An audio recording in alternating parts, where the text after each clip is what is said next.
Yo, yippee, yay. Natasha Kredl was just in the Shazay. That's Rappers just make up words. all Shazay, all bro. words are made up. Shazay means house. No, that can't be real. I just made it now.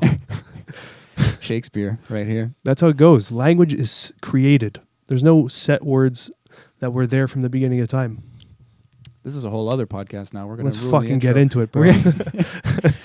4-hour intro. So yeah, we'll keep it short and simple. Natasha Kredl, awesome person, human Person. Good at humaning. Good at humaning. Teaching other people to human. Teaches you how to human. Her showing people how to human. Empowering people. Just a great guest. It was a really fun conversation. I felt so enthralled. I was just like listening. Yeah. And usually I'm not. I'm a piece of shit. Yeah.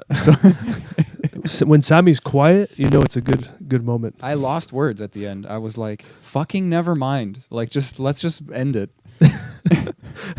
Yeah, you guys will get there. We didn't even introduce who she was until the end of the podcast.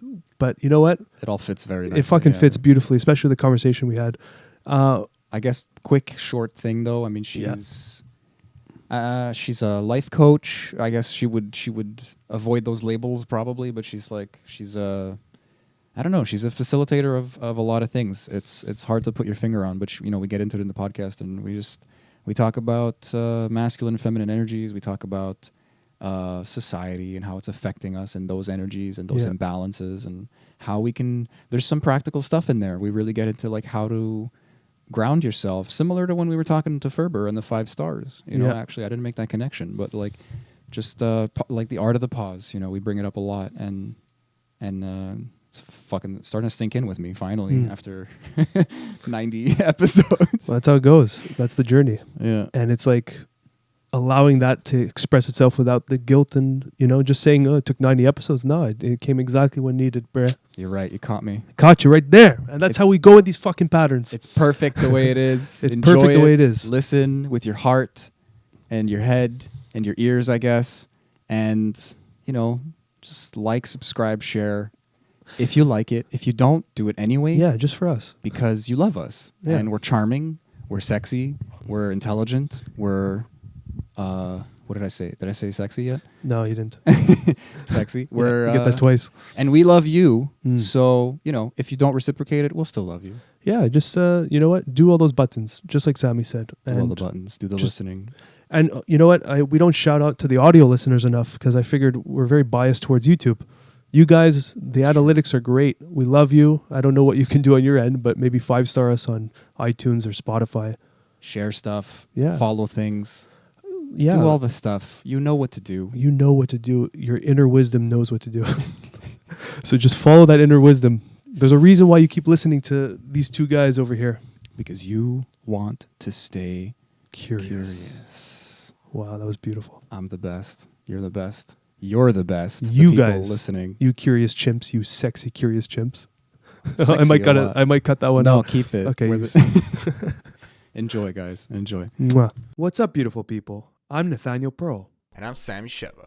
And welcome to Curious Chimps Podcast, a show where we explore the infinite complexities of the human experience. We do not endorse anything illegal, so please consult doctors, do your research, and for the love of all that is holy, be safe.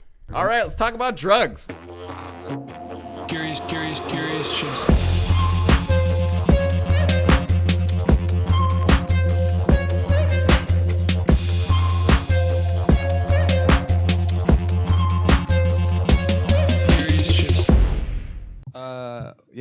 I'm actually curious why that is. Why do we care what people do for a living? And I mean, like, I will ask another cliche, which is just the opposite. I'll be like, what do you do for fun? Mm-hmm. It's more fun for people to answer most of the time, unless they work all the fucking time. Mm-hmm. But I don't think anyone like identifies. I mean, most people, let's say like 80% of people I meet are not like, I do this, I love this job. Even if they love it, they don't want to talk about it. Mm-hmm. What's the... I don't know why we do that. I think, am I okay on sound? Yeah, you're perfect. Okay, cool. I don't have the answer, but I think, speculate. Yeah, theory would be, I think no matter what, humans just want to connect. And I think the way that we've been taught to approach connection is just a little distorted. So it's just like we're taught mostly psychologically to connect first and foremost through kind of like complaints and gossip. That's how we think we connect the best with other humans. And so I think like people almost wait for like, oh, what do you do? Your real estate? Like, oh, do you like it? You know, like they're waiting for like an opening to find somewhere somehow to connect with this person. So it's not like malintended, but so if we can, I think if my intention with that, when somebody asks me like, what do I do or who I am? And I just say I'm a human and I humanize, like I'm just living my life. You see it a shocks little people sometimes. Yeah. Well, what I love to say is like, you know, there's a little glitch that happens where they're like, wait, what? Like you're just being like, how dare you, you know?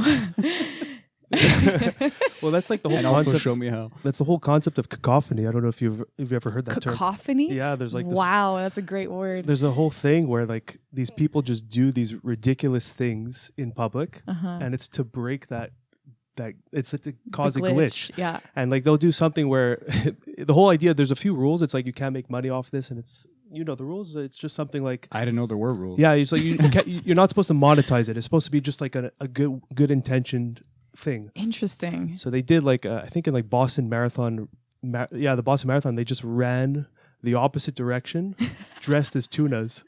So they're going salmon. Yeah, so they're just going through the crowd upstream through everyone. Oh God, yes. Or the clown one. Do you remember the clown one? That was on the metro or something. No. Yeah, there was a bunch of people dressed up as clowns and like waited for the same bus but on different stops. So people just riding the bus to work that day, they would just kept like receiving clown passengers. Yeah, and they totally ignored each other or were even surprised. Like, oh shit, what are you doing here? They're like, what? Yeah, like that's weird. A clown. Like, I know I'm a clown, but what the fuck are you doing? And imagine just being that person. It's like psychedelic. Yeah. You're literally, what? Yeah. And it glitches you. It reboots something. I guess that's the philosophy, is to shake the dust and like Well, get a new perspective. Thank God for those people. I know. I like it. It's those people started Burning Man. Oh, So- those people. Well, Love started. those people. yeah. So it's like the whole idea was, that's pretty cacophonous even nowadays. Wow, what a great word. Yeah, What does that mean specifically? What's the definition of that word? Sammy's the encyclopedia. Am I? Fuck. Awesome, Sammy, the encyclopedia. It means, but it means like It's disruption, no? yeah, disruption's a good Oh, synonym. It just wow. means like, I use it often to say like noisy background. That's kind of the context, but I don't have like a dictionary definition. If Okay. you're in a bar and there's that cacophony in the background, it's just like the murmurs Chaos. and and it can be annoying. It's like, it's not very, there's no degree, I guess. Okay. But it can be. Yeah, I would say just disruption or like creating a glitch. It's pretty much the idea behind it is to get, because we're all just operating in bubbles. Everyone's in bubbles within bubbles. And the cacophony is trying to pop those bubbles in all settings, you know? And then when that happens, like people have that shock reality and then they're like, oh, fuck. And then there's a moment to just kind of get out of your seriousness and realize, hey, we're just humans. You know, we're not just going to work as a lawyer or something, you know? Yeah, I really resonate with like Ram Dass's work, talking about that, like the different suits that we put on and like how funny it is, how people are so attached to them. Oh, for Like sure. it's hilarious. It's comical. Like I think that was like one of the biggest things that I encountered in 2021. I did a lot of plant medicine in 2021. Cool. And one of my favorite was bufo, which is not plant, but it's toad medicine. Yes. And it's wild. It's a full ego death. Like you just like, see ya. Like you're gone, man. And like your body processes whatever it wants to process. And you don't know what's going to come up. Like you have no idea. And it was my third time I did it. And the first two times were very like emotional, releasing trauma, et cetera, et cetera. And then the third time I did it, I took it, I laid back, and like you see symbols, like you literally feel yourself leaving your body. And I left, but sometimes if your body's like processing stuff, you can hear it as you're gone. Like you're elsewhere, but you hear you processing whatever it is. And so I was gone, but I was hearing my body just laugh, like hysterical, like just insane amount of laughter, just like to the point I remember feeling sensations of not being able to control it, and all I kept hearing was comical, like it's so comical, everything is so, look how like you think it's so serious, how funny are you, like so comical. And I just couldn't believe how funny it was, just like life, just like this whole thing, like just hilarious. 30 minutes of that, it was great. But that's psychedelics for me. It's always been like there's like a fine line. They bring you from super serious back to comedy within a snap of a finger. So it's like they'll show you like some huge trauma in your life or something, and then just like make fun of you in a sense. And it's that, you know. Thank God for that. I know. And then fuck yeah, because we get so attached to the meat suit and the idea of what the meat suit has went through, and we think that's us. And then you do something like Bufo, and it's just like, no. See ya. Yeah, you get like a full reset. It's really interesting. I have to say, it's like, I think it's my favorite. It's my favorite, 100%. It's the most powerful. It's like, you know, our facilitator always says it's like the top of the whatever hierarchy. There's no hierarchy. Bufo is? Yeah. Oh wow, I had no idea. Well, there's no actual hierarchy, but it's no, like, I know. Yeah, it's like out of all the psychedelic experiences, that one is just like right to the truth. That's the one. Yeah. Wow. Yeah, I believe it. I find it very clean, very loving. I find it like, you know, you come in, you do your prayer, you have an intention, but I also try to just surrender. I'm like, fuck it. I don't know what's going to happen. I'm surrendered to you. Like, you show me what I need. And then within an hour, it's done. And you go home. Like, there's no like, you know, when you do like wachuma or mushrooms or whatever, like all the things that you digest, like your body still has to process that out. That can take days, you know. Bufo, you smoke it. So you smoke it, you have it, it's an hour, it's done. See ya. And then there's integration. Have you had reactivations? Like, yeah. Like, because for those listeners who've never done it, it's like sometimes it can just, you have a vision out of nowhere and you're just back in the Bufo space like a week later. Yep. Yeah. That's why they say like to not do any other plant medicine close to it. I think they say like 2 weeks. Yeah, something like that. I don't remember what I had experienced, but I remember having it and being in it a week later and just being like, this is very weird. I think I was at a coffee shop too. It was like strange. I was just like, I don't know what's happening, but I don't freak out over that stuff. So I was just kind of with it, but it's very interesting. Yeah. Was it like a dissociation sort of? Like this kinda... It was like and I'm just kind of like, oh, I'm like not in my body for a second. And then I'm like observing the whole coffee shop and I'm just like here and I'm like, everything is fine. I'm a human. I think. I don't know. I have a human at least. I have a human. I like that. I have a human. I wonder if you, this question's for both of you guys because I haven't done it yet, but like, do you think set and setting matters a little less because it's such a powerful like disconnection or reset or ego death? Like environment, you're saying, like where you do it, who you do it with? Your mindset. I'm sure that's always important for getting in and getting out, but like if it's so gone, you know, like does it matter less in a way? I think it matters more. Especially with something that it makes you so fragile and vulnerable, like a 5-MeO experience or the Bufo. You need that set of comfort and safety because you're like she said her body was doing its own thing and she was chilling with the Buddha and whatever. And if you're not in a great environment, you don't know what your body can do. You know. Yeah. The first I've actually never shared this, but I've shared about my Bufo experiences, but yeah. So my first one actually it was my friend had recommended me the guy, and so I trusted her, so I trusted him. And I don't think we talk about this enough. Like, I think a lot of people are like, oh, my experience was so grand and it was this and it was that. But there's things that we have to be very careful of when it comes to medicine work. And I don't think we talk enough about that. You know, I have some friends who facilitate like combo or mushrooms or ayahuasca or whatever, and they've waited years to be facilitators, and they are completely devoted to the plant, devoted to the practice, devoted to the environment, just the whole process. Like there's integration before, there's consultations, there's the process, there's the aftermath, there's the safety, there's layers to it. And, you know, that experience for me, because it's such an ego death and because you leave your body and it's a new medicine, like you don't know how it's going to work. But basically I thought I was going to the guy's place. Turns out I was going to his place, to his friend's place, not knowing. I get there. There's an extra 4 people that are going to support me. I'm like, I paid for a private ceremony. I'm not really understanding why. There's 4 other individuals. I don't know who they are that are in this with me, like not enjoying this already. But, you know, in those moments, again, like those, you kind of just like, oh, I'm just going to deal with it because like, I don't want to seem judgy because I'm literally around spiritual people and like, I shouldn't be the one who's like putting boundaries down because God forbid, blah, blah, blah. And, I ended up doing the ceremony with all of them. And I left my body. I don't remember anything at all. 0. I come back in my body and I have hands all over me. And I'm like, a little confused. And I'm not fully back yet, but I'm hearing one of the girls making a joke about my butt.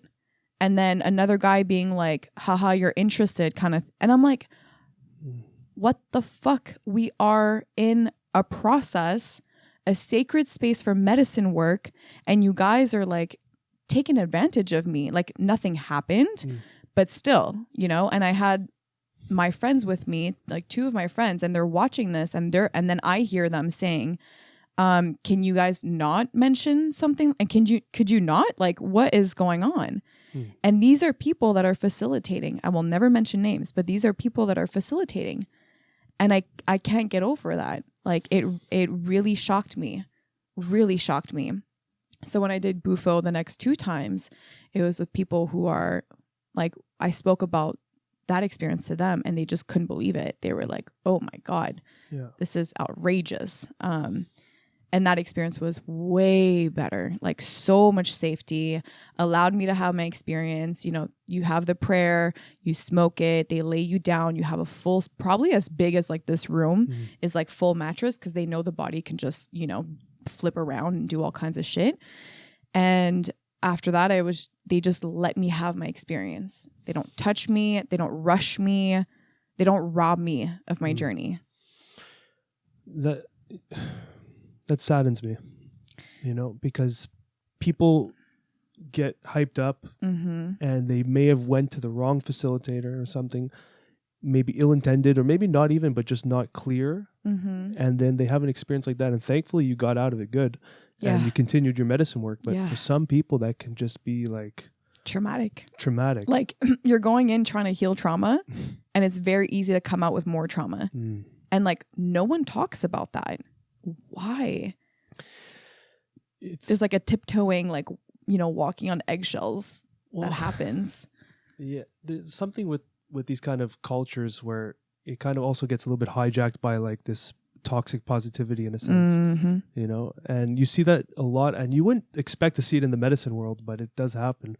Huge. And the medicine world's like so honest and pure. Like how did that seep into it? But that's just the ego, I guess. It gets in there. Yeah. And I think like, you know, there's 2 sides of this. Like I could easily stay in that state of like being angry that these people, and they charged me like triple the price too. Me not knowing how much it costs. Like they charged me like $700, which is crazy.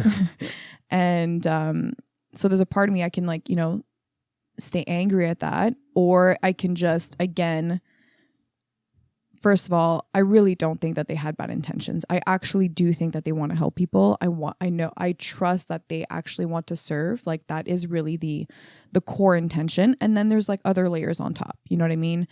And we're all human. We're all trying our best. You know, we're not perfect. I get that. And we have to be so open for feedback.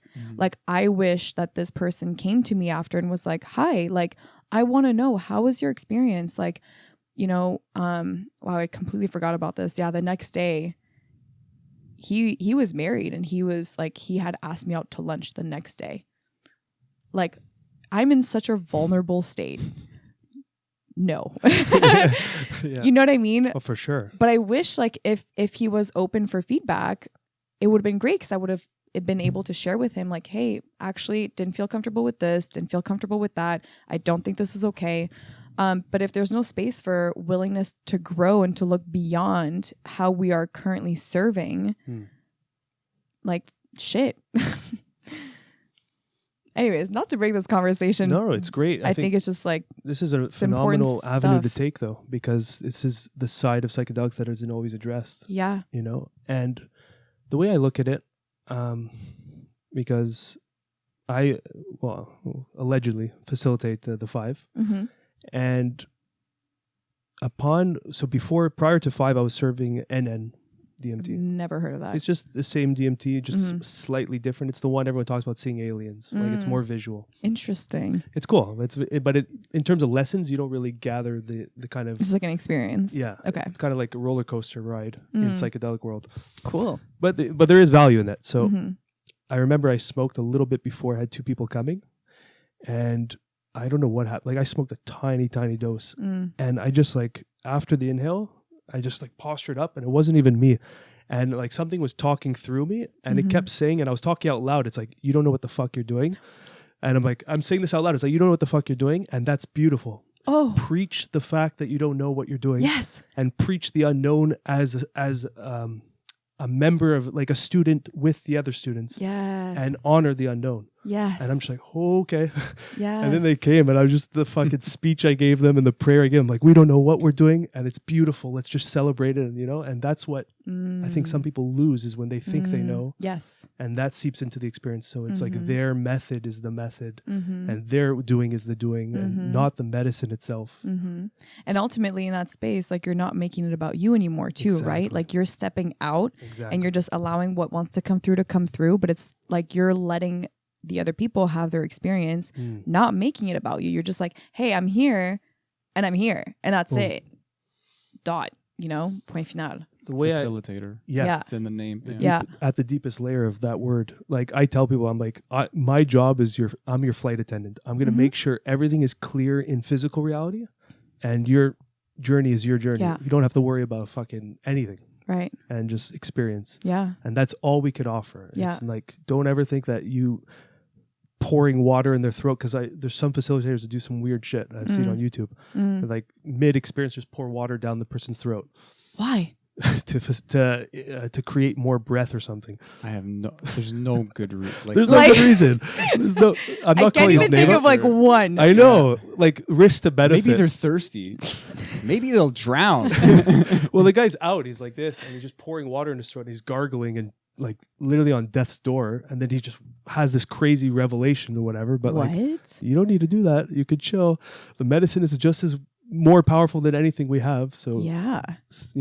And this kind of brings me to like just even the thought of people who force shit, and like energetically, anything that you try to push and force, you're literally causing more resistance. Because think about it, if you're anything you avoid to, anything you're trying to keep away, whether it's in like your physical reality or whatever, you're going no, or pushing or like whatever that energy is. I don't know if you've read any of David R. Hawkins' work, but push Power versus Force, his book he explains a lot about that. But it requires a lot of energy to keep that away, to push something versus just allowing and like letting things literally flow.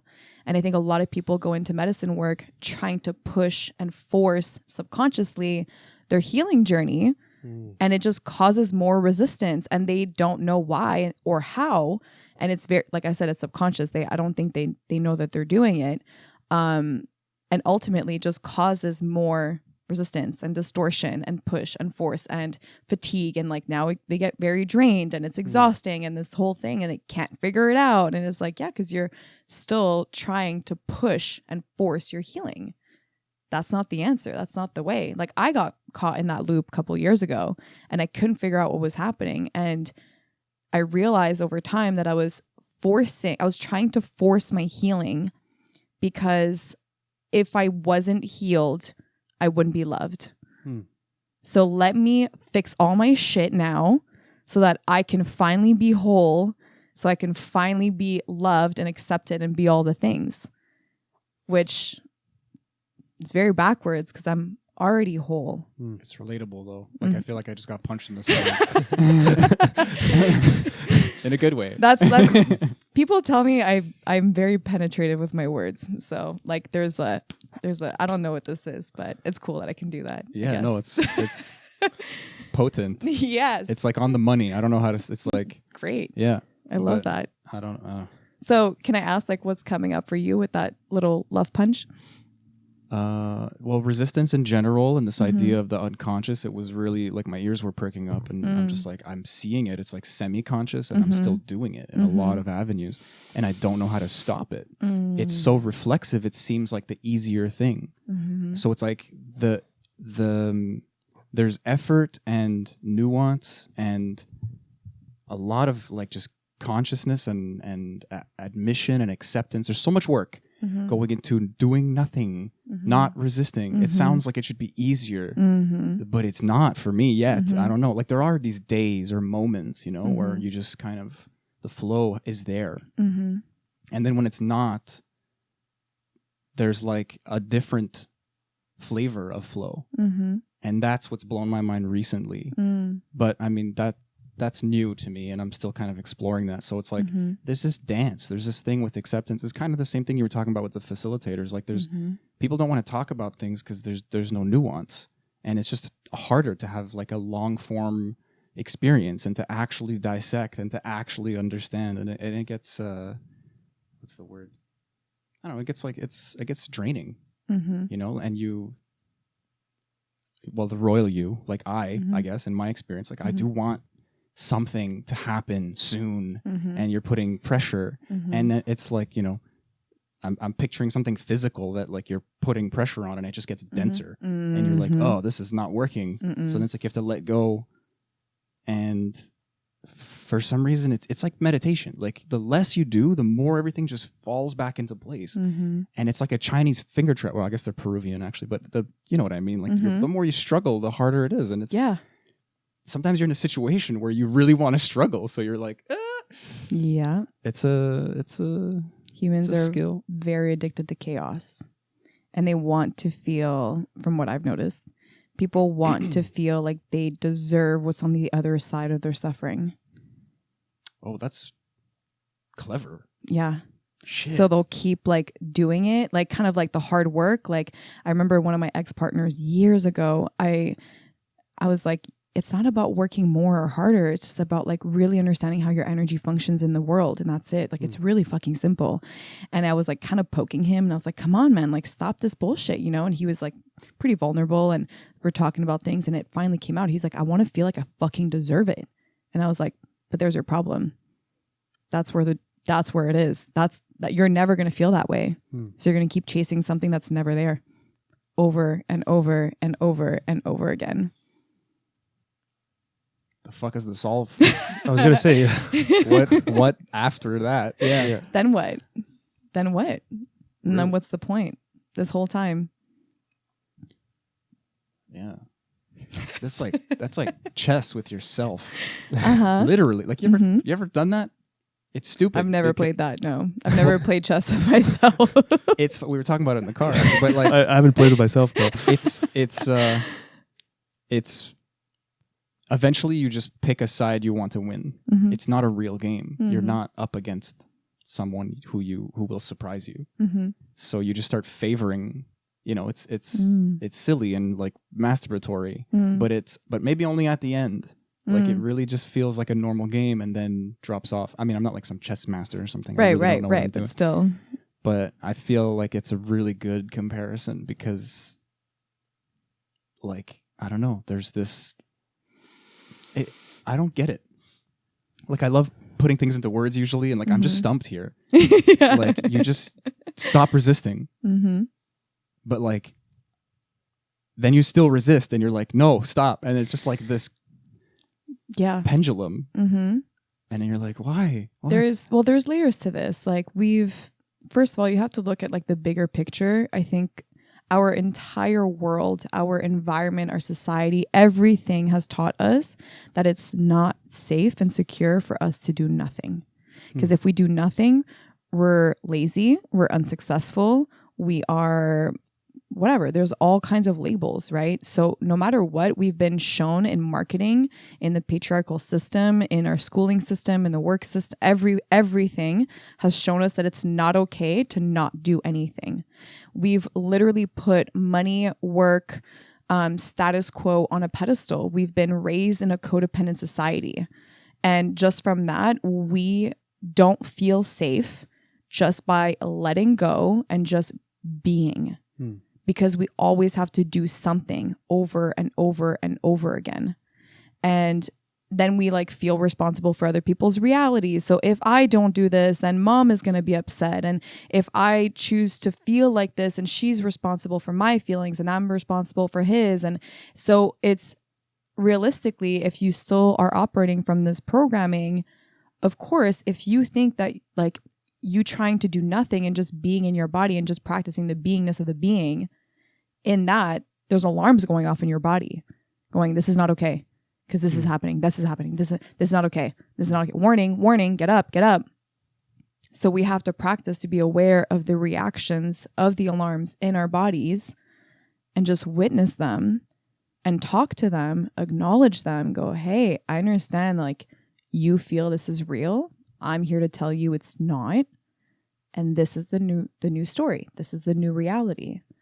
The more I'm practicing just being and doing nothing, and the safer I feel in that, because it's all about the body.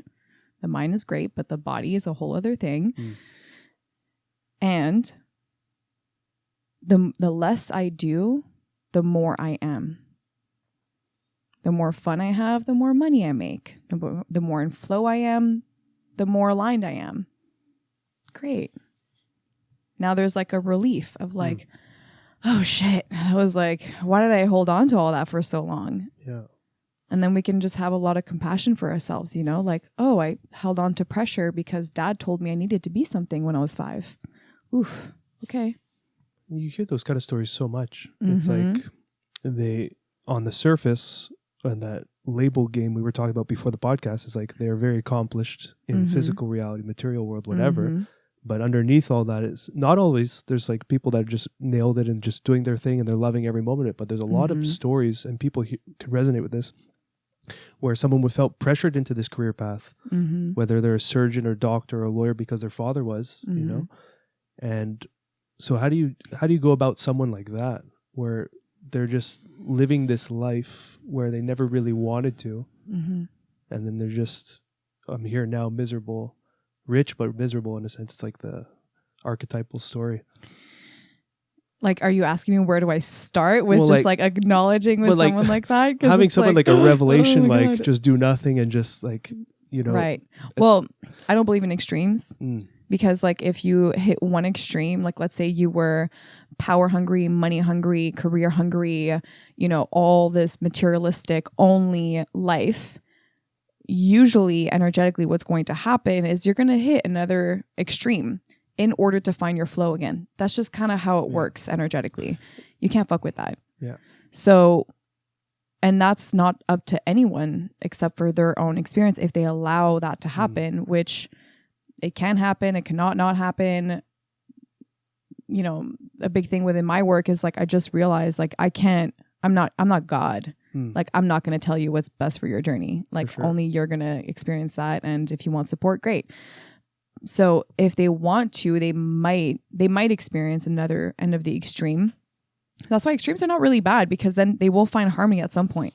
Well, yeah, because they keep swinging, right? And then you have to find a middle ground. Exactly. Yeah. So then you experience other people that are kind of like numb. And you're like, that's almost worse because they won't get out of it.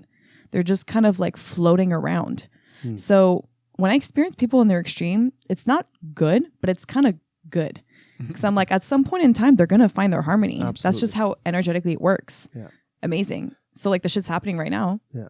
Huge extreme for the last 2 years. I'm like, it's not that bad. We have been in the other extreme for a very long time. This is bound to happen.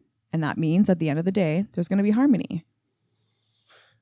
I'm happy you put it into words like that, because like I used to joke with Sammy, it's like anything I would do, I would go to the max, to the end result, and like to the far extreme of that limitation. And then that's how I would that's like my default mode. Mhm. And then I would works. find, it worked, but I found my middle ground. But now it's just Mhm. like, it just feels a lot calmer and a lot more Mhm. balanced. But it Mhm. took years of just fucking, I get it, man. I was there too. Like, it's, yeah.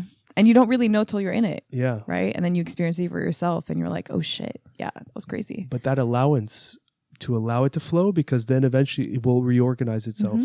So, Look at nature. yeah. It has its own cycle. Like, who are we to judge what nature is?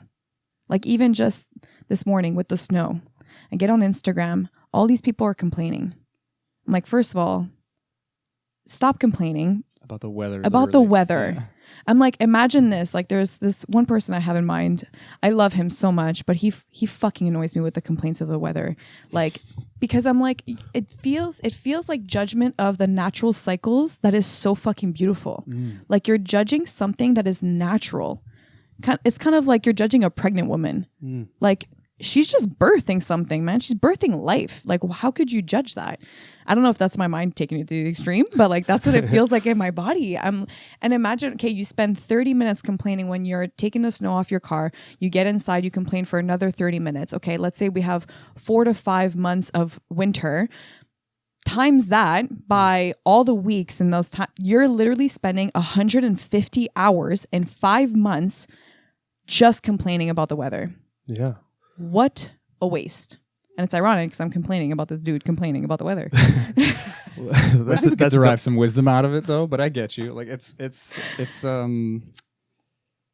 seems like circular. It seems pointless. Yeah. It's kind of like it's not a healthy extreme, like you were saying before. Like you're going around. Like, I don't know. When you were saying that, I pictured people running through a forest with like blindfolds on, Oh, and wow. someone who's like not visiting extremes might Mhm. be going on like around in circles. Yeah. But the other people are just like Hitting sprinting trees. and hitting Mhm. trees. Exactly. Totally. So you're gonna, let's say, make a map faster with the guy running, but you're gonna Mhm. have like concussions also. You know, Mhm. like it's a weird Totally. But analogy. you're going to have better No, it's stories. good. Yeah. Yeah, you're gonna have better story. That's a good point. Yeah. Well, him and another friend of mine do this thing where they explore extremes, and it's fruitful. Mm-hmm. You know, I tend to be more the guy going in circles. So Mhm. I'm like, okay, I realize I'm gonna go to extremes as well. Like that is in itself like a limit or an extreme, and you're gonna burst out of it one day, maybe in an unhealthy way, because like you just have to eventually. And that kind of goes back to the complaining thing. Like, Yeah. it's just a cycle. It's just nature. Nature's not balanced. It's No. constantly finding It's the equilibrium. feminine. It's fucking chaos. I mean, It's in a good way. chaotic. Yeah. Like, Yeah. yeah. I love it. What, like, think of that example, 150 hours or 100 hours of complaining. You know, it's like a few days Could learn worth. guitar. Yeah, but even as simple as just switching that to gratitude. You know, all those moments of just like, oh, you know what? Fuck, at least I'm alive. That's, you start at the most basic fucking Basic. line, and then you can add to that. Mhm. And then all that 150 hours or 100 hours is like, instead of that negative loop, 100 hours. you just switch it to something positive. I could literally have 70. I'm just thinking about this. I could Yeah. have 70 coaching sessions. There you go. 70 Yeah, that can transform someone's life in 100 hours. in 100 hours. And I think part of it is just recognizing your pattern and kind of interrupting it. So you're complaining about the weather and just like, add that gratitude and add that moment, and then you're ending that cycle. Mm-hmm. And then maybe it becomes 10 hours or 20 hours of complaining, and then you just saved 90 hours of your life. Mm-hmm. You know, Even if you don't counterbalance it, like it's a huge win to just be like, oh, okay, I'm like destroying my day, Mm-hmm. just complaining about the wet. Like I literally compare, you know, when someone's like mad at somebody else, Mm-hmm. I say like, it's like you're getting mad at the weather. Like you can't control it. So that's exactly. that's like a useful comparison or Yeah. like a metaphor or whatever. So for someone to get mad at the weather, I know. I've done it too. Like sometimes We just all wish do. you- We're human. Yeah. we're all gonna trip up. You know, 100%. But fucking like annoying. even taking it to like the deeper level of all of this, I really don't feel like I'm speaking loud. Am I speaking loud enough? I it's can't really tell. good. We Okay, might be great. yelling. It's perfect. Okay. I'm like, excited. okay. Yeah, you can see your levels there. It's like, Okay. yeah, Oh yeah, that is really loud. yeah. It's, No, Is that's that you. loud? go for it. Hello. Hi. How's Say it going? See, I'm not that loud No, compared it's, to. it's pretty good. Okay. I think Okay. we might be. Sorry, It's- people. This is the real podcast game. It's great. Oh, this is better. So much when better. you laugh, it spikes. There we go. Yeah. Yeah. Okay, this is great. Thank you so much. I was got getting you. annoyed of that. I got you. Just talk far in case. No, you're good. You're good. I laugh super loud too. Okay, so back to this whole, what I find so interesting in all of this, and what I was literally explaining to my friend about his complaints of whatever he's at. And let's say, even if like, you know, he was going through a day where it's not specifically as clear as he'd liked it to be, just like in his own experience, or, you know, the next thing into work, he just doesn't like the discomfort. He's like, I can't wait to get out of this. I can't wait for summer. I can't wait for blah, blah, blah, blah, blah, blah, blah. And what I was explaining to him was like, okay, if you're looking at nature, first of all, which is all cyclical, she's chaotic. There's no plan. She's just being. She's dying and she's rebirthing every single minute. Your discomforts, your natural cycle of life, the way that you're speaking, yes, it's very like surfacey that you're saying like, fuck this weather. But really the way that I see it and the depth that I am, I'm literally witnessing you trashing your own feminine energy. You are literally saying you're not okay with your own natural cycle because you expect things to be linear. And that is really sad for me to witness. Because, and this is where most people have been in for a very long time. They've been stuck in the masculine energetic of the collective for a very long time, where things are goal-oriented. They're go, go, go, do, do, do. That's why it's really hard for all of us to be in the being, because that's connected to the feminine. And so we witness these things that are completely chaotic. They don't make any sense. And they're constantly just over here, over there, up and down and around. And but we're so attached to what it means or what it doesn't mean or how it's going to be that we don't give her the full permission to just be. And we try to keep her in this container of control, and she doesn't have the space, and it just creates more. Kind of like that resistance that we were talking about.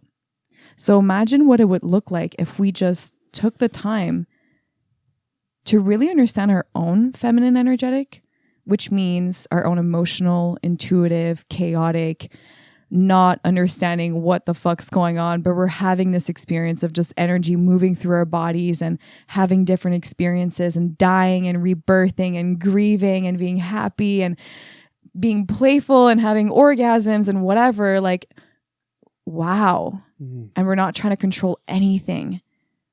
So then there's less attachment to the discomfort and the comfort. So now we're really just being.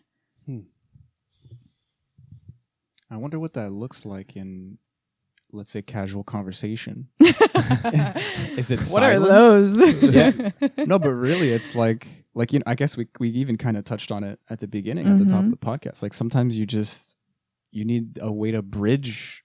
You just want to find connection. Sometimes from a bad intention. Just like, I'm afraid. I want to make sure you're not crazy. What do you do for a living? Tell me what you do every day. Tell me how you think about stuff. Right. And it's so I can put you in a box so that I feel more in control of whatever is going on between this connection. Just like the weather. Just like, and I mean, that's language in itself. That's why my conclusion was like, maybe it's just like a kind of confident silence, which is weird to bring up in a podcast, first of all, but also really not easy for a lot of people. Even some of my closest friends. I mean, look, I have my own anxieties that will even be triggered or explored like with them. But I'm always surprised when like they get like chatty. And I'm like, I've known you for like decades. Like, I just want to be with you. We don't have to talk. Like, you seem like nervous. Like, I don't like they're not okay in silence, or like, yeah. Okay, interesting. I mean, I'm sure I do that too, but like, I guess I just have some recent examples, so it's like on my mind. I just find it strange. Like, the worst thing would be to tell them that they're talking too much. Right. Because then now you're like shaming them about like their little insecurities. But I mean, in all sincerity, though, back to that the question, like, what does that look like? Well, like in like day to day, like it doesn't have to be. I said casual conversation, I guess, tongue in cheek, but like literally. So, from what I've witnessed from my experience, because I don't have the answers to everything, obviously, but I find this like this is like my shit. Like I find this so fascinating. So, someone had told me this in Austin. And it came out of nowhere. And it was like, we were like in a kitchen at a friend's place and we're making tea or something. And she said this in passing. And it was one of those moments I'm like, I don't even know if you remember what you just told me, but it was like just perfect divine timing. But she looked at me and she goes, never forget this. Everything begins and ends with the feminine. Everything. And I was like, wait, what? Like women? And it was like, no. The feminine energy, meaning Mother Nature. Like everything begins and ends with the feminine. And the more I explored that, the more I realized that emotionally, intuitively, energetically, the feminine always leads. Like nothing would happen between a man and a woman unless the woman's heart is open. There's an opening somewhere, somehow in her body that's going, I'm available. And this is like the next level of radical honesty for ourselves, because a lot of things happen. I don't know why this happened. Like, I didn't want this. And it's like, well, a part of you somewhere, somehow, it's not a blame thing. It's just it's a honesty. It's a radical honesty and ownership of no matter what, everything is led by the energies first. And then it shows up physically in the reality. So that would mean the masculine. So in those moments, I'm saying this because when we speak, when we are in communication with other humans, I think it's just important to recognize that how you feel, how you are emotionally and energetically will always lead the conversation beyond your words.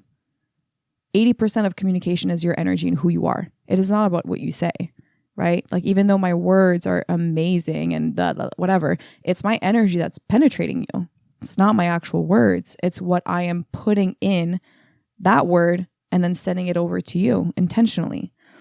So in those moments of people kind of, operating, whatever you want to call it, like maybe a little numb, maybe a little trauma response, a little insecurity response, whatever. In those moments, I think it's normal and easy to kind of go into judgment. And the courageous thing is to be vulnerable with myself first and go, actually, I'm not comfortable that you're not comfortable. So let me just voice that because that's vulnerable as shit. Yeah. And just be like, can we do something that's like a little, maybe can we just like get up and shake or something? Or like, can we hug? Or like what's on your heart? Like, can you tell me what's on your heart? Is there anything on your heart? Can I share what's on my heart? And then there's like, but even just like witnessing that, there's like, I saw your shoulders come down and a little laughter came out. And now it's playful again. I just want that in my life so much. I just want to be able to give it and get it all day. So like I honestly couldn't help. I'm sure most people, when you start talking about that, you start noticing, it's like someone telling you like about your breathing. So you start noticing your breathing. Yeah. So it's like, I almost got rigid for a second. Like, what are my signals right now? Like, and my brain just went, just listen to her. Just stop. That's always funny. It's always. Yeah. So it's like coming deeper into the body, into the heart. Essentially, it's a cacophony moment. Ta-da! It is. You just getting comfortable in the chaos is like what it's all about. Yeah. Right. So again, like the feminine, like if chaos is feminine, like how can I be more certain of my masculine with the feminine? So the masculine energy is very present, still, like unshakable. Like it's the rocks in the river. So the river's just being all over the place. She's chaotic, whatever. She's flowing. She's not thinking about where to go, where not to go. And this rock is just being a rock, not taking things personal, not tripping out, just like chilling. I'm here. I'm not going anywhere. Not even reacting. Nope. Just experiencing. Just literally being a rock. And that gives it more space for the feminine to just come through, which is, again, the energetic, the emotional, the heart, like the juice that everyone so desires, right? Yeah. Like we all want that.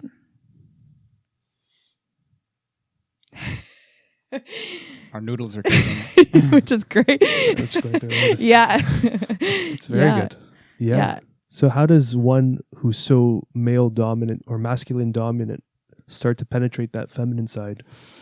I would say plant medicines, but that's just me. Well, if we didn't have any of those, imagine then what? How would we navigate this? So I think when it comes to the way I look at the masculine is that I don't fully believe there's anything toxic. I think it's just an immature, uncultivated masculine energy in the world. Because I think, again, if we keep saying it's toxic, it's going to keep being toxic. So, okay, let's just look at this energy it's not cultivated. It's not mature yet. It's kind of like the little boy. So how can we support that to kind of like rise up and to be more in its like pillared, warrior, loving, strong energy that's just like okay being a rock. I think first and foremost is just to recognize that you're there or not there, number one. Number two, I think it would be, well, what type of life do you want to live? What do you want your experience to be? Because if there's no willingness, there's absolutely no path that is being created whatsoever for you to evolve into anything. So if there's not a willingness at all, you're kind of shooting yourself in the foot. So there's got to be a willingness, and it can be very small or very big. And then afterwards, I think it would be, the thing about the masculine is that it's very much feeling safe, being in your body, understanding that it's very easy to get inside your head. So having practices that bring you back into your body, connecting to your heart, and cultivating your energy and your tendencies to kind of get rid of your energy. So masculine men we're talking about here, right? So like men are taught to get rid of their energy right away. Look at sex. It's the exact same thing. You guys are taught to like come fast, like just do this shit and just let it out, versus like cultivating it and being with it and like enjoying it and feeling safe, holding all that energy and not getting rid of it. And even when it comes to like the materialistic world, it's not a bad thing at all. I love my luxury. You know, we all do, realistically. And there's been a distorted vision of it where we've been kind of shown that you can't hold your energy, like buy more, spend more, consume, like it's never enough. So can we look at how we consume our energies? How do we cultivate our energies? How do we feel safe being in our bodies with all this energy? How long can I hold it? How long can I be with it? Can I trust it? Can I love it? Can I breathe more into it? Can I just let it be what it wants to be? And now the energy becomes more cultivated, more safe. Like, okay, I can hold this. This feels good. That's so true. I'm just seeing like all the problems men suffer with, and it's like the common themes you hear about is like guys who have porn addictions or like gambling addictions. It's all these things that are just quick release, quick return kind of thing. Sometimes not even a return, but a quick release. Okay, I'm gonna get my phone. I'm gonna read you a post by this teacher that I absolutely fucking love that he posted like 2 days ago, and it's not even just about this, but it's around this, and it's just the way he wrote it. Anyways, I'm obsessed. I'm going to be right back. Absolutely. We'll continue. What's up, Sammy? I could kill a few seconds. You could probably just edit this out. No, you guys are following along. I just want to make sure we're plugged in. Imagine just all of that. None of that's in. Is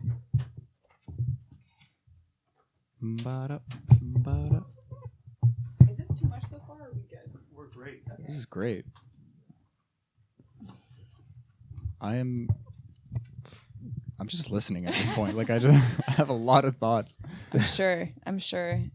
Yeah, because I'm aware that I could literally talk about this nonstop and still be good for like 6 hours straight. That's so phenomenal. I just want to check in. Go for it. Yeah, you're doing the work for us. Okay. This dude, his name is Chris Bale, if anybody wants to check out his work. All right. Overspending your life force. There is a reason behind why most modern day humans move around so exhausted, fatigued, and sick. It's because our society has only ever taught us how to spend. Society is a consuming machine, and it convinces people that in order to survive, you must be part of that machine, which is a complete lie. In this day, the person who can spend the most of their own life force seems to be the most celebrated. This image of success is then plastered on every wall so that up-and-coming humans will assume that this is the goal to reach. Society is sneaky, and it does not have your life as a priority. going to repeat that. Society is sneaky and it does not have your life as a priority. Quite the opposite. It wants to feed off your life until you are unusable. Then it moves on to the next.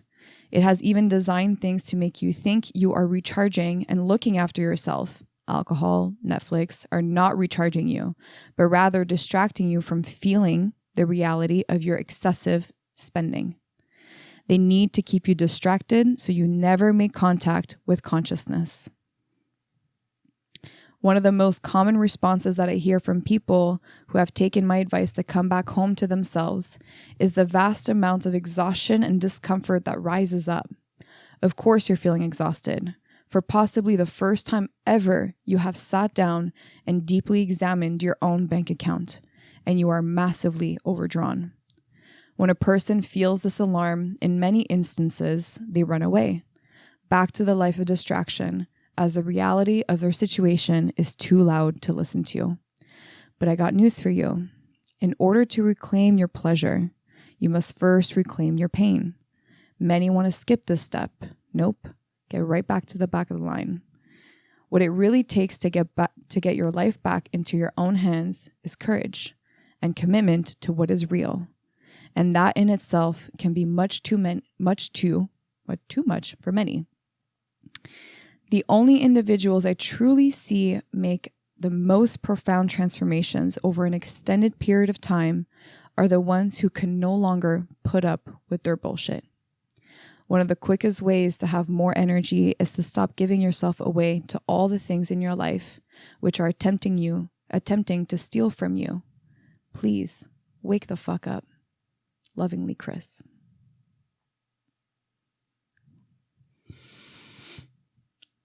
I'm just nodding my head. Yeah. I love it. It's so true. Yeah, that was well-rounded. that caught the stragglers. What about this? What about that? No, that's part of the trap. Yeah. It's a clean trap. Mm-hmm. That's the problem. Mm-hmm. It's a sneaky society. Mm-hmm. And we can either make like a big story about it of like, oh, fuck. Or we can just go, okay. As of right now, we'll just do better. Be better. It feels like that's the shift that's happening though, because so many these kind of conversations they were so rare before, and these realizations that like there's men groups now that like deal with like there's like this no fap challenge kind of thing. Yes. And like things like no porn challenge and all sorts of different things, more so now than I've ever seen. Yeah. And thank God. Yeah. And I think these things are surfacing. Yeah. And it's kind of like the collective energy that we can't contain is just getting there. You know? That's the feminine. I'm like convinced it's the feminine. It's like, it's so strong that like people cannot not handle it anymore. That's it. Like they cannot. Then that's why we're seeing like anxiety and like all like people are like, oh my God, like, and they can't handle it. And it's like, yeah, extremes. It's exactly what happened. We were too much in the masculine for too long.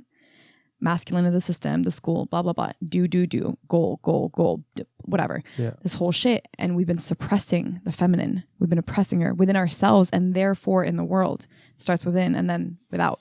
Yeah.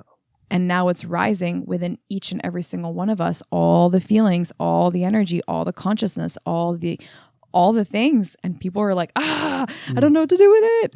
And that's where we get to be like, holy shit, like amazing. I get to have a beautiful relationship with this chaos. Yeah. And I get to remember that I'm all the things.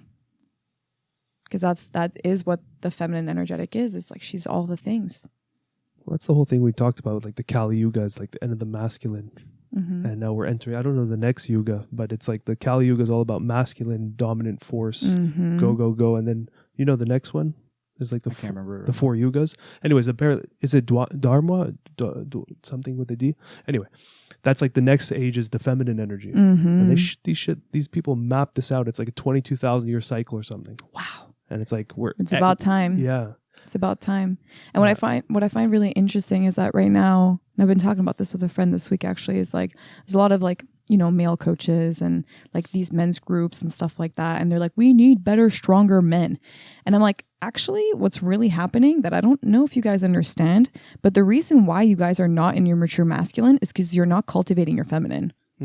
So actually look at that shit, use that, let that be the rise up 100%. with your masculine energy. But if you keep being like, we need stronger men, like you're just perpetuating the problem, but you're putting on another label with the spiritual sticker on top of it. And you're like, this is it, which is not it. That's what's been dancing around this whole time. Yeah. Like I'm realizing, I don't know, I don't want to overcomplicate sometimes and then be like, oh, what's going on? How Right. do you fix it? But there really is this like faux feminine that also sabotages men. Huge. Yeah, and I'm super guilty of that. It's become so obvious, and I notice. I guess we're talking about extremes a lot. Yeah, it's probably going to be in the title at this point, but just this idea of like overcompensating and slingshotting the other way, and it's just not in me. I don't machismo. It's just not. It's just I'm lucky. It's not there. But in some ways, I need to cultivate that with that rising chaos. Right. In a practical sense, it's like just getting into these. Who am I? What do I want to do? How do I do in the be? No, it's the be in the do. I both, I guess. I don't know. It's the be in the doing, because you can do all the things, but if you're, from my experience, it's not about, because think about it, you can have two different people doing the exact same thing, the exact same shit. One is extremely happy, successful, abundant, and the other one's fucking miserable. And you're like, but they're doing the same thing. So what's the difference? Well, it's who they are when they're doing the thing. That's what matters. And the being is completely connected to the feminine. So even then I got it backwards. I want I don't want to throw out this idea that like shifting your environment or your job or whatever, like in the practicum, that could help. But maybe it's always temporary and there needs to be more, I don't know, like there needs to be more inner acceptance, flow, like all the stuff that I'm thinking of externally functions, but needs to be turned inward. All of it. Oh, that's. And in those moments, like, so, and it's funny because you said it a couple of times and it like keeps popping up in my head. It's like, you keep saying you're just like not an extreme dude, right? And so like, I don't think that's going to take you away from experiencing your own harmony just because you're not extreme, right? But my invitation for you would be, where's your edge? Like a very loving, soft edge. Like you're comfortable, but this feels a little edgy. That, like, can you go there? So you're not pushing to an extreme just to experience something, the quick hit that you're like longing for. Can I be calm enough and centered enough where I'm like, I'm here and this is comfortable? And where's the edge? Like, where is just the tip? And then can I be there? So now you're not, and ideally, that's where people should strive to be. So you don't keep perpetuating your own extremes. So if you're not an extreme dude, great. But lean a little bit more into your edges and see how you can be in relation with that. That makes sense. Great. Like the opposite of pacing yourself, like someone who will be like sprinting it. It's like I don't know. There's no cool word like that, like pace yourself. But like someone who, let's say in the running analogy, who's going to take a lot of breaks, it's harder for them. Yeah, they're not in like a momentum. Even though counterintuitively, like you're like, oh no, breaks are good. I'm going to rest. It's like, no, man, like that's not how it works. That's just not how your biology works. And that totally scales up into the spiritual. What's up, Lily? she's feeling it. Hey, doggy. You agree? Lean into your edges, sweet. Lily. Yeah, she is with her paw. Yeah. Pretty girl. Yeah, I think that's like, it's no matter what, like rest is good. You know, I think again, if we look at like, how can we cultivate a better relationship with our own feminine energy? There will be times where she's gonna fucking rock it and she's gonna do all the things and she's gonna be aligned and she's gonna be like working out in the morning. And that was literally me yesterday. It was like, I worked out in the morning, worked out in the afternoon. I had so much energy. And I'm not trying to suppress that expression. I'm just going to let it be what it wants to be. And I'm not going to try to control it or label it or be like, I'm too much this or too much that or not enough this, not enough that. I'm just going to let it be. And then I know that when I do that one side of things, I'm always going to experience the other at some point or another. Yeah. And I get to fully claim that as well. So that morning that I wake up and I'm like, oh, wow, I don't want to do anything. Great. I get to fucking claim that too. And without guilt or shame. Yes. Like that's like the conditioning we received or we've downloaded from this sick. Our last guest was calling it like societal hypnosis. 1,000%. I completely agree with this person. Dr. Ferber. Yeah. It's just like getting Dr. out. Ferber. Yeah. He was phenomenal. Wow. Yeah. 87 years old. What? Psychedelic psychotherapist. Amazing. The coolest dude. I love that. Walks barefoot in his office. Of course he does. I thought you almost said he walks barefoot outside. I'd Probably be like, of course he does. He's in Florida. Who knows? That'd be so awesome. But yeah, it's that hypnosis we're all under. And it's a sick hypnosis. It's not a good momentum we're all operating on. Like, look at what we're doing to ourselves and the planet and to everyone. It's not a healthy way to go about life. But yet we contain it and try to nurture this way of living. Like you just said the word. Nurture. No. Contain. Yeah. People are trying to contain the expression. They're trying to contain their deepest feminine expression. They're trying to control it. You can't fucking control it. Yeah. Don't do that. When you try to control it, it gets literally, this is why I think most people are sick. I'm not even kidding. I see this all the time in women. For women anyways, our polarities is in our hearts. For you guys, it's in your cocks. But for us, it's in our hearts. So when our hearts are closed up, we are continuously just trying to suppress and keep control the biggest expression that like just wants to be wild and and just out and like, but women have been so deeply shamed on so many levels. They've been labeled and judged and shamed. And I mean, back in the day was we got burned and we got killed and we got all the things. And this is why it's rising now.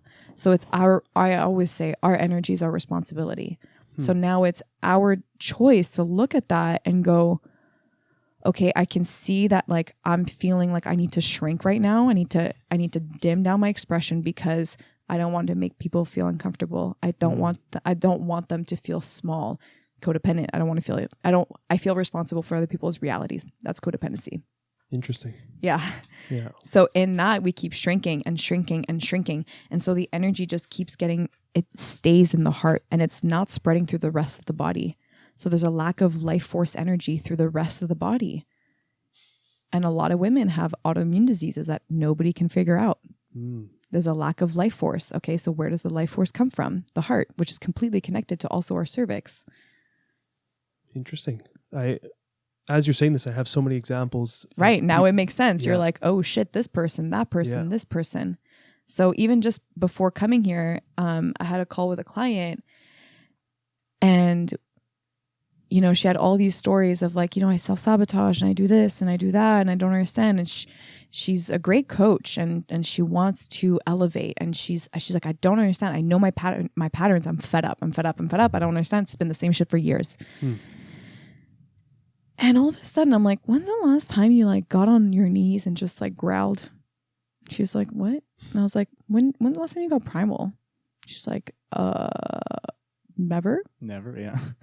And I was like, So you've never like even allowed your body to have the most wild expressive experience? She's like, no. I'm like, yeah, we're fucking doing that like tonight. Like you're doing this tonight. And basically, and she realized like, even just talking about it, she had all these dreams the last couple of months about this big bad wolf, like, and it scared her in her dream. And I told her, I said, okay, put yourself in the wolf. Like, what is the wolf experiencing in this dream? And she's like, well, the wolf's just really big. And I'm like, is he trying to scare you? No, not at all. It's just really big. And it's like owning its bigness. And I'm like, okay, so where are you not owning your bigness? And then she was like, are you saying I'm the wolf the whole time? And I'm like, yeah, it's exactly what I'm saying. It's like, you're not claiming that. So whatever you're not claiming, it will claim you. And it will keep coming back and coming back and coming back. And just from that simple shift, now she's recognizing like, I have not claimed my bigness, my space, my life, my energy, my life force, my expression. A woman without that is not really a woman, in my opinion. Maybe that's an extreme, but you know what I mean? Well, it's definitely not a full expression.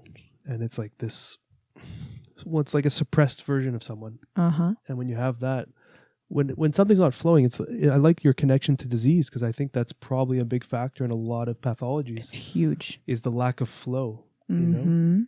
Mm-hmm.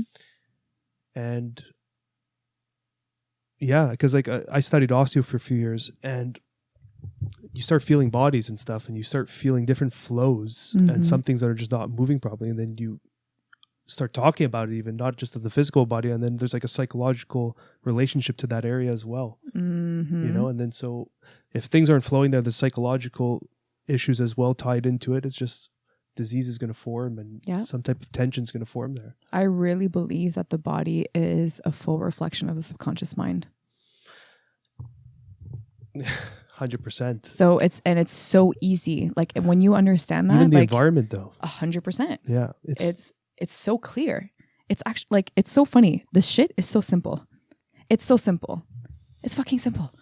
Like even with my work, like with my clients, we're talking about something, blah, blah, blah, blah, blah. I'm like, okay, you're feeling this. Great. Where does this in their body?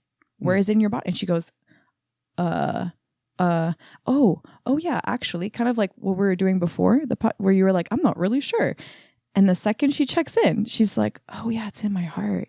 And I'm like, okay, well, heart's all connected to like love and personal love and self-love and connection and touch. And think of our hands, right? Our hands are connected to our hearts. So like people who have a lot of hand issues, it's like you're trying to grab onto like love and control it.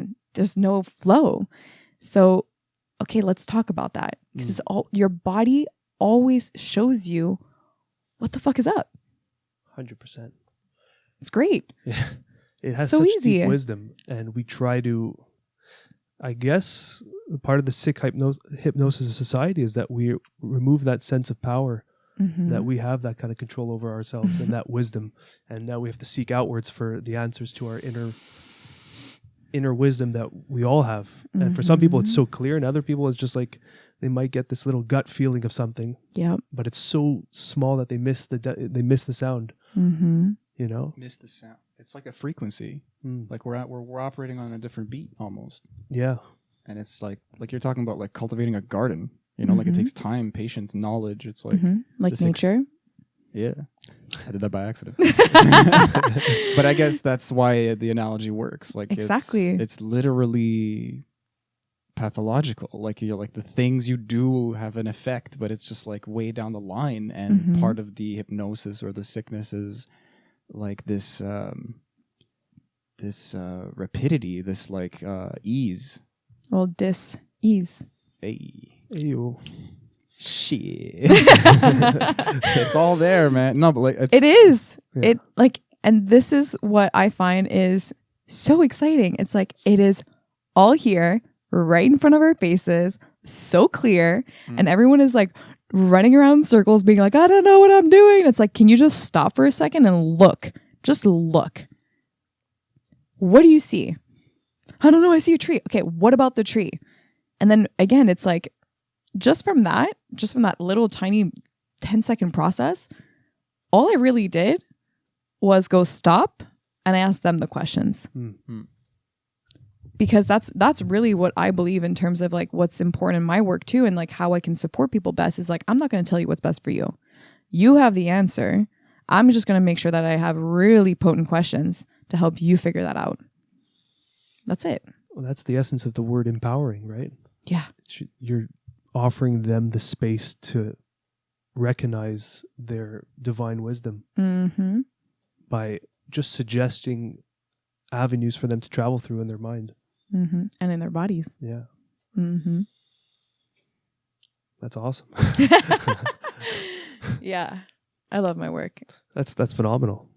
For me, the psychedelics has been that tool that allowed me to go through those avenues. You know, because it is, if done truthfully and correctly, you can really objectively look at a lot of things in your life. You know, but there's so many tools. Like for me, that was the one that resonated the most with, you know, because I'm very internalized. I internalize a lot. So my process is a lot internal.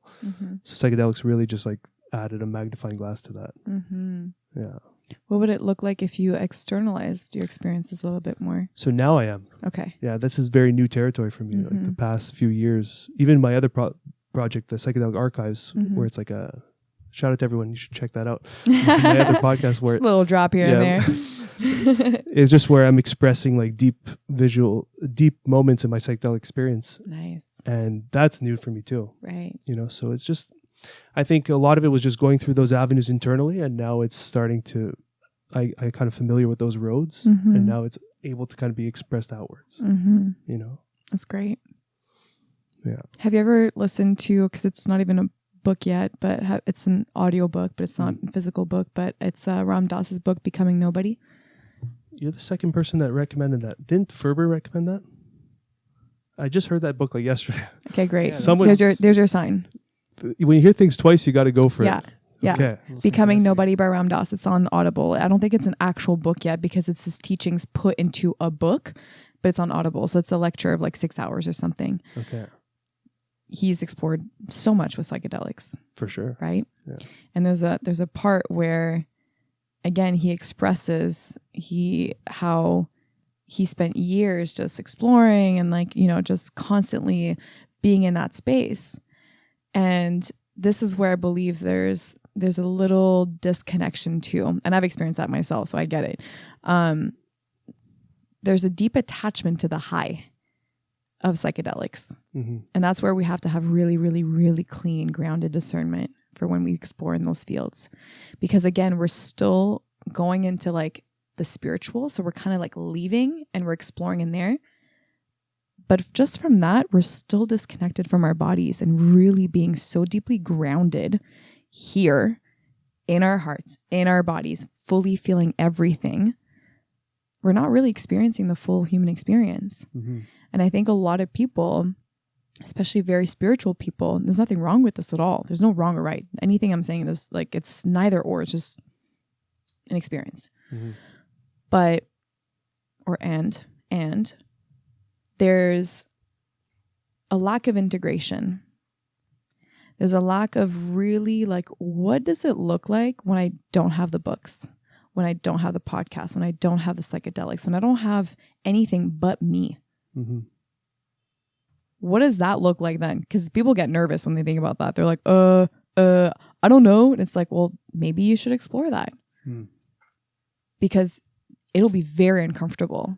But there's a whole other level of awakening, quote unquote, that happens when we just give ourselves permission to remember that nothing is outside of us. That is definitely a lot. It's like overwhelming. It's funny. I think about, I feel like every psychedelic experience I ever had has a moment like that where I'm like super sober all of a sudden. Right. And you just realize that you're like a monkey in a room. Yeah. And like you're digesting food and like breathing, and you're just like, right. Like it's also it's icky. Gross. Yeah. Exactly. I guess gross in two senses too. Like it's just so physical. It's I just really so think real. it's like normal for like very connected spiritual people. Like it's, again, I was just talking about this morning. I was telling her, I was like, I think a lot of us are like, why the fuck am I here? Like we're like, what is this meat suit? Literally, like, what am I in? What is this shit? So we keep trying to find the things that take us out, whether it's alcohol and Netflix, sometimes too many psychedelics. That's okay. Like, go experience that. And then it's like, come back, come home. Okay. Like make peace with this, feel the sensation of belonging on this earth, and really, really integrate that part of you that is literally the most beautiful divine expression of nature. Like that is you. Your body's fucking incredible. Honor that. Be in that so deeply so that you can fully feel everything and feel safe in that. Practice your own safety in that. I think that's like the real fucking shit. I'm like, that's where I want to be. I love it. I resonate with it. Lately, I've been playing with yoga again. I don't know, just something I enjoy. Question mark? I don't know why. No, but I just because it's always been in my life for like a couple of decades now. But Mhm. like I neglect parts of it all the time, and I just keep coming back to this realization that I need all of them to just kind of, I don't know, to learn and relearn things and to Totally. maybe just not get bored and Mhm. feel like I'm always partaking in some kind of practice and moving forward in some kind of way. But it does come into this being and this like what's off the mat, like what's useful, and useful is not like production. It's not this sick masculine. It's really just turning into this like, what am I? Who am I? Where am I? Like in truth, like in reality, in some kind of altered, like a real definition, a real usage of the word perfect. It's already perfect. That kind of like you move the goalposts, and when it doesn't feel perfect, you need to shift with it. You need to see what's going on and reel it in or whatever, instead of like having to, I don't know, like swallow some big pill and like pretend it's not happening, which is something most of us do, I'm sure, or start looking to just modify things externally. Like going inward is, It's the only way. but it's like endless. I know. So it's like it's always the way, because it's like versatile isn't the word. It's like literally endless. And I mean, that's empowering and frightening at the same time. Yep. That's a weird feeling. And like even just from all of this, like what's popping up in my mind about like just a really beautiful introspective question that we can all have, I think it's like, how do I operate in the world when I'm already successful, when I'm already abundant, when I'm already whole, when I'm already healed? I have it all. Like, how do I operate then? What does that look like? And now we get a taste of like our truth. It's like, oh yeah, I don't need this. I don't need that. I don't have to do this. It changes to like an addition. So your energy does not come from a place of lack. It's coming from an abundance. And so from that, you're just going to get more abundance and more and more and more. It becomes an addition. It's no longer from this place of like need to do, to fix, to get, to have, da-da-da. It's like, I am whole. I am successful. My friend Jessie always says, my tuition has been paid the second I was born. I like that. Yeah, you're right. But that's that's going from like an acceptance and like a receiving mentality versus that forceful, that forceful energy that we spoke about before, which will hit so many resistance blocks everywhere you go, because I need this, I need this, and it's not going to get to you. And sometimes it will, but it came at such a cost, you know. But then having that state of mind where I have everything, I have the abundance, and things are now additions. It really comes down to intention. And then things just start attracting to that intention because the flow is flowing, you know. It's a really phenomenal way to look at things. It's like a roadmap. I've never seen it so clearly before. This is awesome. Yes. Yeah, no, fucking good job. The resistance is internal. We made that clear. So that within going within and dealing with that, we made that clear. That will remove the resistances. That will color everything you do, and then the external will get in line, sort of, because the internal has been, I don't know, accepted and claimed and owned and loved. I wanted to say like cleaned, but Yeah. that seemed dirty to say, oddly enough. But claimed is good because, you know, like this idea of containment and the masculine and feminine and our relationships with each other and with ourselves. There's so much play with that push, pull, create, destroy, be, do. You know, there's a list. I could do that forever, but it's nuanced. It takes that extra, you know, and sometimes stopping, like you said, it. And lately, I think a lot of us need to just fucking. That's how mindfulness was described to me. It's like master pausing. You know, like imagine you're playing a video game and you're like, oh no, I'm dying. Like pause. And you're like, okay, what do I do now? It makes the game 10 times easier. Yeah. So do that. Do that with life. Yeah. I guess you can't sometimes. Got to wake up, got to go to work, got to But there's always this. I really believe you space. always have a fucking choice. Well, You because really that word do. "can't" is a little bit too strong. Because Feel like you can't. Feel like you can't. I definitely do. that's where the Yeah. pause can come in. Mm-hmm. It's it's like a way of being more than an actual time space, you know, or maybe pausing when you can gives you that space, whatever that is. Just that, I don't know. It's like a cultivation of being. There's no other word. I'm trying to be fancy, but it's just being. It's literally just being. Yeah. Have you guys ever read or heard of Neville Goddard? He's like the OG Joe Dispenza from like the 1800s. No. This guy- I've heard that. Yeah, he is like epic. Like all his books are like old ass English. Like it takes a little your brain's got to process like what the fuck he's saying. Incredible dude. But one of my favorite quotes from him is men who hold on. It's something along the lines of a man, woman, whatever, Old English, man who tries to change the world by changing the physical reality is about as fruitless as a man who doesn't like to see what he sees in the mirror and punching it and trying to change the way he appears. And the lesson behind this is literally just like, okay, you want to change how you look? You're really going to punch the mirror and hope that you change the way you look? That's not how it is. You have to go within and you have to change how you perceive yourself. And he talks about self-conception, which is really interesting because now the word conception is like conceiving something. So it's like the creative force, like the creation of something, that your conception of yourself is how you create your reality.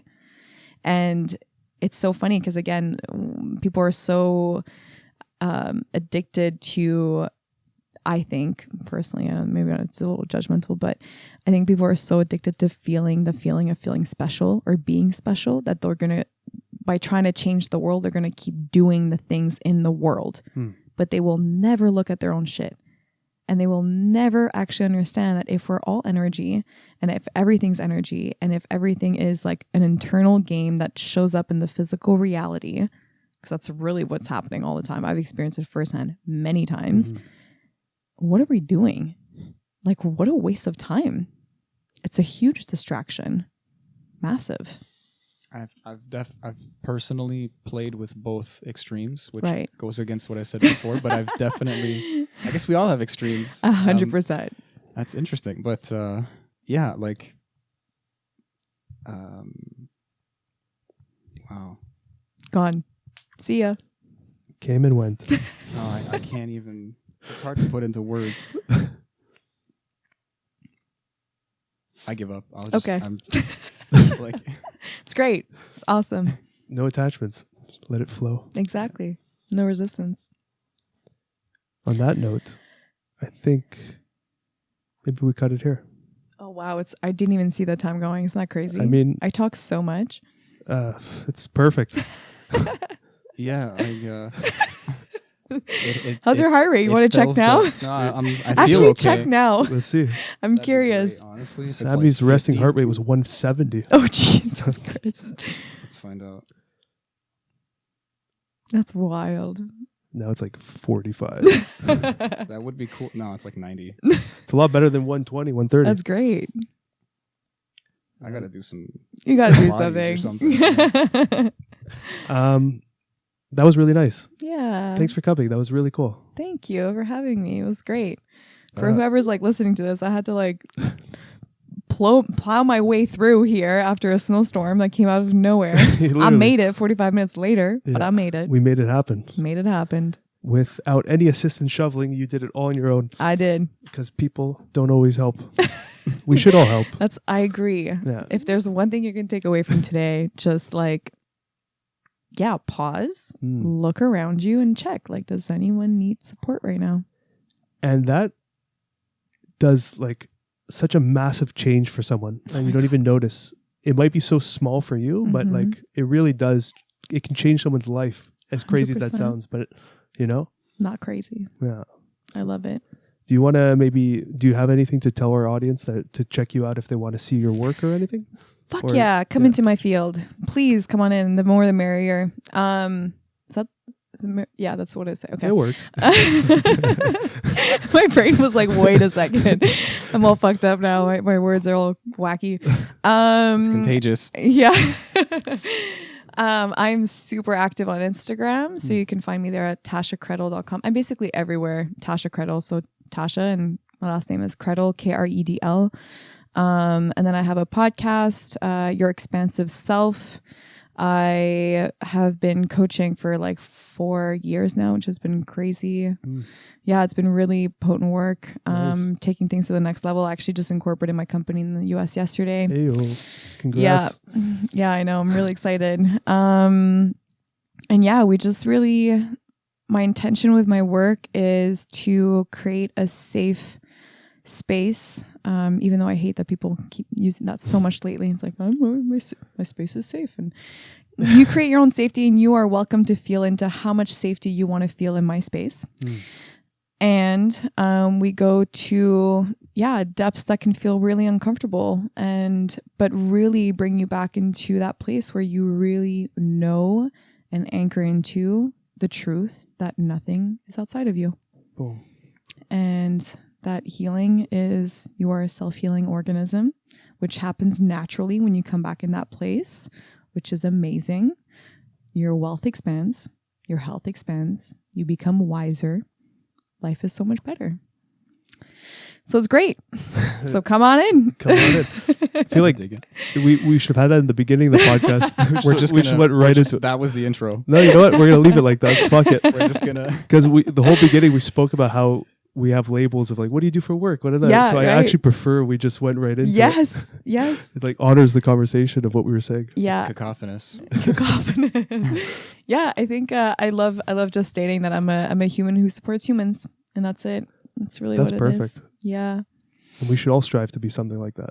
A human that supports humans. It's just it feels so much better too. Like there's no pressure on me to be this big thing. I'm not a guru. I don't need to do shit. I am doing me, and I'm at the top of my mountain, and it feels fucking great up there. And guess what? There's a whole path paved for you, and you can come whenever you want to and join me up there. Nice. It just Deal. reminds me of a story. Like our facilitator for ayahuasca, like he helped this woman so much. Apparently her psychologist was like stumped by her, and she did like a 5-MeO ceremony with him. I don't think I know this story. Maybe no, I don't think you do. And then, well, now there's a lot of pressure on this story. It's not that great. I want to hear it. I'm in. So, but it's just like so the psychologist called him, is like what did you do? Like she's great. She's like years of healing Right. happened in that one session or a few sessions. And he's like, what's your label? What's your title? Like, what school did you study at? And he's like, oh, I didn't study any of the schools. I'm just a friend. And that was his label. It's like, I'm just a friend. You know, I'm just there for her, and I'm just a friend. And the psychologist was like scratching his head, like, what the fuck? Like, I've studied my whole life, you know? But it really comes back to that. Because in that, I really, really believe that healing happens when we remember that we're not broken. When we get witness in our vulnerabilities to remember that we are whole. Boom. It's so true. And that can take literally 5 minutes. And it's just like, a nuclear explosion in your spiritual path. Then And you're just like, oh my God. What? That's the whole time. Yeah. All the shit that I was trying to do to be like enlightened or whatever or healed. Yeah, all the years of dissecting every pattern and this Yeah, and that, man. and looking at this and that, and understanding this and And it's not to not do that, because No, I it's- love doing that, yeah, but have the intention to be playful with it. exactly. That's the real shit. That's the juice. It's like, just go in and have fun Have with fucking it fun. and play and like discover and like, oh my God. And it's exciting and it's great. Yes, And like, let the rest go. That's it. that's it. Amen, everyone. Yeah. Aho. Oh, stay curious. Stay curious with the Curious Chimps. Yes. Thanks for having me, guys. Thanks for coming. That was awesome. Yeah. Pleasure. Yeah.